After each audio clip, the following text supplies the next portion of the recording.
Жогорку кеңештин депутаттарын шайлоо боюнча сунушталып жаткан жаңы мыйзам коомчулукта катуу талкууга жем таштады. Мажоритардык тутум боюнча көп мандаттуу аймактык шайлоо округтарынан депутаттардын шайланып келиши коомдо трайбализмге жеткирип, эл арасында бөлүнүп жарылууга алып келбейби деген суроолор жаралууда. Мыйзамдын ушул жана башка тобокелчиликтери боюнча саясатчы Равшан Жээнбеков айтып чыккан.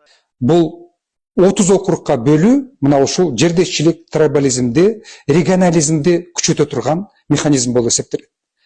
Экинчиси, депутаттар, жергиликтүү деңгээлде шайланып келе турган депутаттар, алар жергиликтүү гана маселени, суу маселесин, жер маселесин, жол маселесин, ошол округтун гана маселесин көтөрүүгө кызыктар болуп калат дагы, жогорку деңгээлдеги мамлекеттик маселелерге кызыкчылыгы жок болуп калат.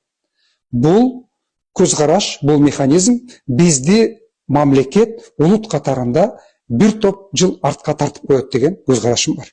Саясатчы жана коомдо таасири бар айрым активисттердин мындай пикирлерин кээ бир депутаттар колдосо, мыйзам долбоорунун демилгечилери жана айрым депутаттар ага макул эмес. Алар жердешчилик же тууганчылык деген нерсе жаралбай, тескерисинче ар бир шайланып келген депутаттын жоопкерчилиги артат деген пикирлерин билдиришүүдө. Тескерисинче наоборот трайбализм болбойт.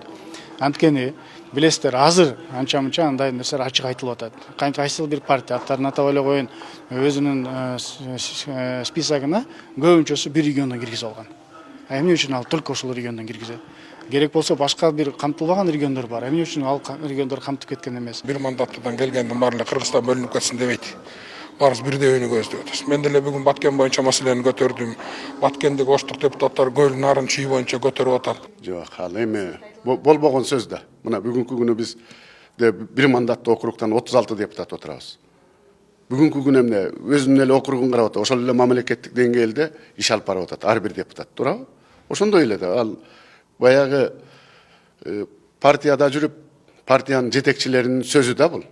Андай терс жагы дагы бар. Терс жагы да ушундай бар. Бирок трайбализм болуп атканда алар дагы партия аркылуу келсе болот да.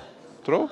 Тоскоолдук жок да. Мисалы биз ушундай эле калтырсак, анда трайбализм болсо, анда партия аркылуу келе берет да анда. Ошондой эле мыйзам долбоору сунушталып, коомдук талкууга чыгаары менен калк арасында жогорку кеңештин депутаттарын шайлоо мөөнөтүнөн мурда өтөт деген кептер да тараган. Бул боюнча парламенттин бүгүнкү жыйынында төрага Нурланбек Тургунбек уулу жооп берди. Ал 7-чакырылыштын депутаттары өз милдеттерин толук аткарарын белгилеп, шайлоо мөөнөтү өз учурунда болоорун билдирди. Коомчулукта сөз болуп атат. Күзүндө шайлоо болот экен, парламент мөөнөтүнөн мурда кезексиз тарайт экен деген бунун бардыгы куру бекер сөз.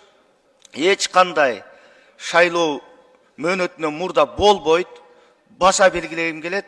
Шайлоо эмдиги жылы өз убагында өтөт. Жоодо белгиленгендей, аялдар үчүн 30 мандат квота катары бөлүнгөн. Муну менен гендердик балансты сактоо максатталган. Милдеттүү каралган бул демилге да көпчүлүк тарабынан колдоого алынгандай. Анткени учурдагы чакырылышта 30% гендердик баланс толук сакталган эмес. Мен гендердик баланс боюнча 100% колдойм. Эмне үчүн бүгүнкү күндө ушул 20%дан бир аз өйдөрөөк, бирок мыйзам боюнча 30% болуш керек да. Анан бул жаңы мыйзам аркылуу чындап эле 30%дык квотасы сакталып келет. Жана ошол кайсы региондон эң күчтүү айым, эң көп добушка ээ болгон айым келсе, бул жакшы да. Анткени ошол региондун маселелерин көтөрөт, өзгөчө социалдык маселелерди. Именно ушул гендерный теңчилик жактан бул жакшы болот. Аялдар өзү келгени жакшы да, көп болгонубуз жакшы. Биз деген энебиз, бизде мээрим көбүрөөк, майда көрүнбөй калган көйгөйлөрдү биз айта алабыз да, тартынбайчы. Көпчүлүккө маалым болгондой, Кыргызстанда шайлоолорго калктын катышуусу солгундаган. Буга өлкөдөгү саясий туруксуздук, ага байланыштуу шайлоолордун улам өткөрүлүп турушу себеп деп белгиленип келет. Мындан улам депутат Марлен Маматалиев жарандарды шайлоого катышууга кызыктыруу үчүн лотерея өткөрүп сыйлык берүүнү сунуштоодо. Мындай да явканы кантип алып келебиз, кантип жарандарды ушул шайлоого байрамга келгендей кылабыз деген маселе туулуп атпайбы? Ооба, штраф кылсак болот. Бирок штрафка бүгүн адамдар чыдайбы? чыдабайт. Аны дагы айтат, мына штраф кылып атасыңар, башка кылып атасыңар деп дагы көп туура эмес нерсе айтылып калышы мүмкүн да. Анан барбай койгон элдерди кантип жазалайбыз, канча штраф менен жазалайбыз, эл кантип кабыл алат. Ошондуктан биз стимул кылалы дедик эле, стимул катары. Анан дагы бир нерсе бар, артынан дагы бир мыйзам келип атат.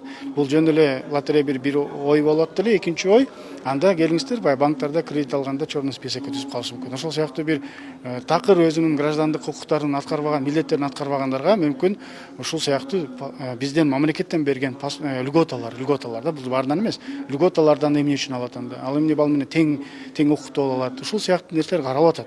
Биз бир гана лотерея эле эмес, башка жактарын да карап атабыз да. Биздин эң негизги максат ошол адамдарыбызды, элдерибизди алып келип жакшынакай кылып шайлоого алып келели деп атабыз. Сунушталып жаткан бул мыйзам коррупциялык көрүнүштөргө да бөгөт коет деген ишеним бар. Көпчүлүккө маалым болгондой, партиялык система аркылуу шайлоонун жүрүшүндө шайлоочуларды сатып алуу аракеттери катталаарын мисал келтирип жатышат. Мына шаардык кеңешке талапкер катары мен коюп көрдүм, бирок бир нерсени айтышым керек да.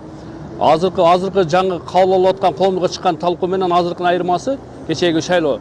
Кечээги шаардык шайлоо бул бизнес эле болуп калды да. Мен жеке оюмда ушундай эле болуп калды, биздин катарында эле болуп калды. Эскилери гана өтүп, көбүнчө жаңы муундар, жаңы өсүп келе жаткан балдарга мүмкүнчүлүк болгон жок. Мен муну баса белгилеп коеюн, талапкер катары. Анан азыркы айтылып аткан нерсе мына бул жакшы нерсе деп мен ойлойм. Биз жаңылануу болуп атат мамлекетибизге. Эмне үчүн барбашыбыз керек? Барышыбыз керек. Бул 30 регион, мен азыр окуп атам, талап ушундай 30 адамдан ушу бирден бир мандат баягындай партиялык тизме деген акча берүү деген жок эле экен. Бул жакшы нерсе. Бул ар бир жарандарга, күчтөмөлөргө мүмкүнчүлүк берип атат да. Мурда калтасы калыңдар эле өтө берчү эле. Белгиле кетсек, Кыргызстанда жогорку кеңештин депутаттарын шайлоо тартибин өзгөртүү сунушталууда. Ага ылайык жогорку кеңештин 90 депутаты мажоритардык тутум боюнча көп мандаттуу аймактык шайлоо округтарынан шайланып келет. Өлкө боюнча 30 көп мандаттуу аймактык шайлоо округу түзүлүп, ар бир округтан 3 депутат шайланат. Долбоор учурда коомдук талкууга коюлган. Нурзада Сыдыкова, Маримбек Абдибилал уулу, Регион, Бишкек.